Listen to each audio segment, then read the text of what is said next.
नमस्कार दोस्तों, स्वागत है आप सभी का। एसएससी, एमटीएस और हवलदार की भर्ती का नोटिफिकेशन जारी कर दिया गया है। अब इसके लिए क्या क्या एलिजिबिलिटी रखी गई है उस पूरे टॉपिक पे हम लोग बात करेंगे। क्या क्या चेंजेस हुआ है और इस बार कितनी भर्ती किस किस राज्य में निकल करके आई है, चाहे वो एमटीएस की बात करेंगे, चाहे हवलदार की बात करेंगे, या फिर एज की बात करेंगे। 18 से 25 वाले में कितनी सीट है और 18 से 27 एज वाले में टोटल कितनी सीट है, ये सारी चीज़ें बात करेंगे। उसके बाद बात करेंगे इस बार का सिलेक्शन प्रोसेस कैसे होने वाला। तो बहुत इंपॉर्टेंट वीडियो है, एकदम सिंपल वे में हम लोग समझने की कोशिश करते हैं।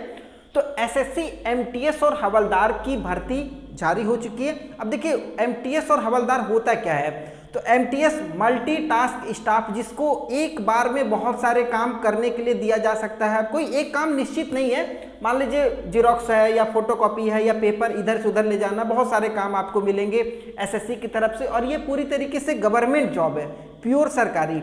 और अगर हवलदार की बात करेंगे तो कोई बिल्डिंग का सिक्योरिटी हो गया या किसी यूनिट का आपको सिक्योरिटी, मतलब ऐसे सिक्योरिटी गार्ड की तरीके से गवर्नमेंट सिक्योरिटी गार्ड आप रहेंगे।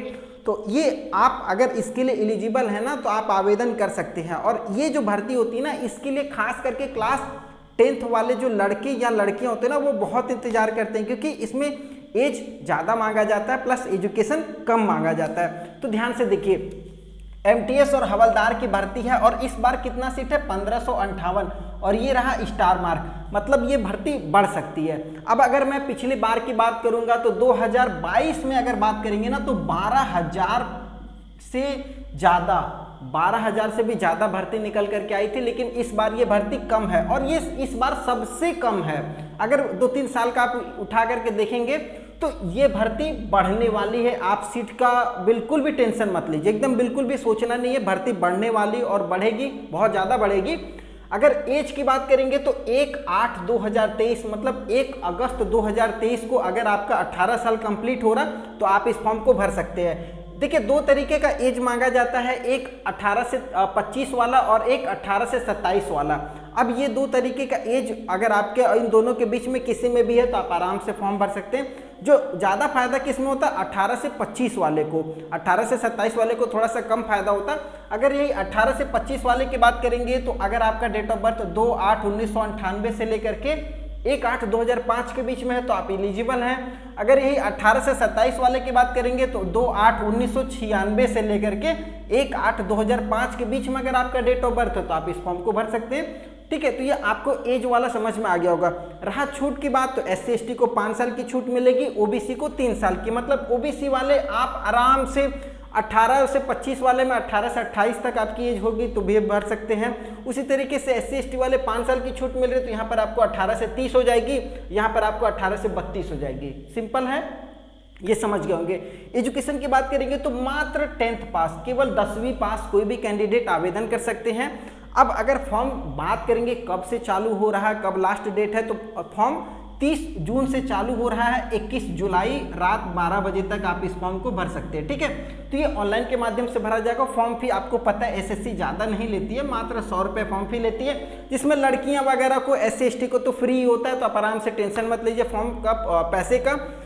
करेक्शन की बात करेंगे, अगर फॉर्म भरते समय कोई गड़बड़ी हो जाती है तो आप 26 से लेकर के 28 जुलाई तक फॉर्म में सुधार कर सकते हैं। ठीक है, और अगर एग्जाम की बात करेंगे तो इसमें CBT होता है। सिलेक्शन जो प्रोसेस है वो एक CBT कंप्यूटर बेस्ड एग्जाम होगा ऑनलाइन के माध्यम से, वो आपका सितंबर में होने वाला। और ये अगर बोलेंगे ना तो ये परमानेंट फिक्स होता है एसएससी का, ये सबसे बेस्ट चीज़ है। अगर इसने एक बार बता दिया कि हम एग्ज़ाम कब लेंगे तो वो उसी समय ये एग्ज़ाम लेती है। तो सितंबर में एग्ज़ाम है, तो इसके लिए आज से ही प्रिपरेशन चालू कर दीजिए, आज से तैयारी चालू कीजिए। तैयारी करने के लिए सबसे पहले आपको सिलेबस को समझना पड़ेगा, तो वो आगे मैं बता देता हूँ। ठीक है, तो सिलेक्शन का जो प्रोसेस है मैंने शुरू में ही बता दिया। CBT होगी, कंप्यूटर बेस्ड एग्जाम होगा, ऑनलाइन के माध्यम से पेपर होने वाला है। उसके बाद आपका PET PST होगा। तो PET PST मतलब फिजिकल एफिशिएंसी, दौड़ वगैरह और हाइट वगैरह। तो हाइट वगैरह की बात करेंगे तो 155 से 157 सेंटीमीटर है तो चल जाएगा, कोई दिक्कत नहीं है। दौड़ वगैरह भी कम होता है, ये केवल हवलदार पद के लिए होता है। MTS वाले को केवल रिटन एग्जाम निकाल लेना है, अगर आप रिटन निकाल लिए तो आपकी नौकरी पक्की है। जबकि हवलदार को रिटन प्लस आपका फिजिकल देना पड़ेगा। तो ये 2 चीज़ आपको कंफ्यूज नहीं होइएगा, क्लियर रहिएगा। आगे बात करते हैं रिटन जो है वो MTS और हवलदार दोनों के लिए होने वाला है। तो दोनों ध्यान से देखिए, आप जिस भी पोस्ट के लिए आवेदन कर रहे हैं उससे कोई मतलब नहीं। आप चाहे तो एमटीएस और हवलदार दोनों के लिए आवेदन कर सकते हैं, और अगर आप चाहें तो केवल एमटीएस के लिए कर सकते हैं या फिर केवल हवलदार के लिए भी कर सकते हैं, कोई दिक्कत नहीं है। ठीक है, पेपर जो होगा वो 2 पार्ट में बांटा गया, सेशन 1 और सेशन 2। देखिए सेशन 1 क्या है ना, बस आपको चेक किया जा रहा है, इसमें कोई नेगेटिव मार्किंग नहीं, और नेगेटिव मार्किंग जहां नहीं होती है वहां 100% क्वेश्चन को अटेम्प्ट कीजिए, छोड़िए मत, बिल्कुल भी इसको पूरा अटेम्प्ट कीजिएगा। अगर सेशन 1 में बात करेंगे तो मैथ से आपका 20 सवाल रहेगा, हर सवाल 3-3 नंबर का, मतलब 60 नंबर का, और रीजनिंग से 20 सवाल, हर सवाल 3-3 नंबर का, मतलब 60 नंबर का। तो क्वेश्चन बात करेंगे टोटल 40 सवाल रहेगा आपका सेशन 1 में, 120 नंबर का पेपर होगा, 45 मिनट का समय दिया जाएगा, कोई नेगेटिव मार्किंग नहीं है। और सेशन 1 का जैसे ही 45 मिनट खत्म होगा आपका सेशन 2 ऑटोमेटिक चालू हो जाएगा। एक ही दिन में दोनों पेपर होगा, ऑटोमेटिक आपके कंप्यूटर पे सेशन 2 का पेपर आ जाएगा, जिसमें आपका जनरल अवेयरनेस रहेगा, 25 सवाल जनरल अवेयरनेस से, 3-3 नंबर का हर एक सवाल रहेगा, मतलब 75 नंबर का, और इंग्लिश लैंग्वेज से कंप्रीहेंशन से मिला करके आपका 25 सवाल रहेगा, 75 नंबर का। तो 150 नंबर का आपका सेशन 2 होगा, और यही आपका क्या बोलते हैं उसको, मेरिट सेशन 2 पे बनने वाला है। ये एमटीएस के लिए बात कर रहा हूँ। हवलदार वालों को आपको पीईटी पीएचटी देना है, ठीक है, तो एमटीएस वाले ध्यान दीजिएगा, अगर आपने 150 नंबर में ना बढ़िया परफॉर्मेंस दिया, इसमें नेगेटिव मार्किंग है, हर एक गलत पे 1-1 नंबर कटेगा, जबकि हर सही नंबर पे 3 नंबर, हर सही सवाल पे 3 नंबर मिल रहा है, हर गलत पे 1 नंबर कटेगा। 45 मिनट का ये भी होगा, मतलब अगर टोटल बात करेंगे ना तो 90 मिनट का टोटल पेपर होने वाला है, और 90 मिनट में ही आपका पूरा ये समाप्त हो जाएगा खेला। ठीक है, तो बढ़िया तैयारी कीजिए। अगर कोई डाउट हो तैयारी को लेकर के, सिलेबस को लेकर के, तो आप हमें कमेंट कीजिएगा। ठीक है, और अगर मेरे टेलीग्राम चैनल से नहीं जुड़े हैं तो जुड़िए, इस पर मैं अपडेट करते रहता हूँ। अब सबसे इम्पोर्टेंट है ना सीट, किस किस राज्यों में कितनी भर्तियाँ हैं। फॉर्म भरते समय आप गड़बड़ी बिल्कुल भी मत कीजिएगा, क्योंकि बहुत लोग ऐसे होते हैं उनके राज्यों में भर्तियाँ नहीं होती हैं, फिर भी वो अपने राज्य को पहला प्रेफरेंस डालते हैं। ठीक है, तो ये गलतियां बिल्कुल भी मत कीजिएगा, ध्यान से फॉर्म भरते समय वीडियो को देख करके ही भर लीजिएगा। तो अगर मैं बात करूंगा एमटीएस में तो टोटल 1198 सीट है, और हवलदार में 360 सीट है। ठीक है, ये डिग्री नहीं है, स्टार मार्क है। स्टार मार्क का मतलब होता है बढ़ेगी, बढ़ोतरी होगी। तो टोटल 1558 सीट पे भर्ती है। अब यही एमटीएस की बात करते हैं, केवल एमटीएस वाले 1158 जो सीट है, इसमें 2 तरीके का है, 18 से 25 और 18 से 27 वाले। थोड़ा सा ध्यान दीजिएगा हवलदार एमटीएस वाले। ठीक है, जो अपने अपनी एज के हिसाब से थोड़ा ध्यान दीजिएगा। जो अगर 18 से 25 में आवेदन कर रहे हैं, कोई 18 से 27 में कर रहा है, कोई हवलदार में कर रहा है, ये ध्यान दीजिएगा। अगर आप 18 से 25 में आवेदन करते हैं ना, तो दिल्ली में टोटल 362 सीट है, वेस्ट बंगाल में 91 सीट है, जबकि उड़ीसा में 45 है, झारखंड में 22 है, राजस्थान में 30 सीट है।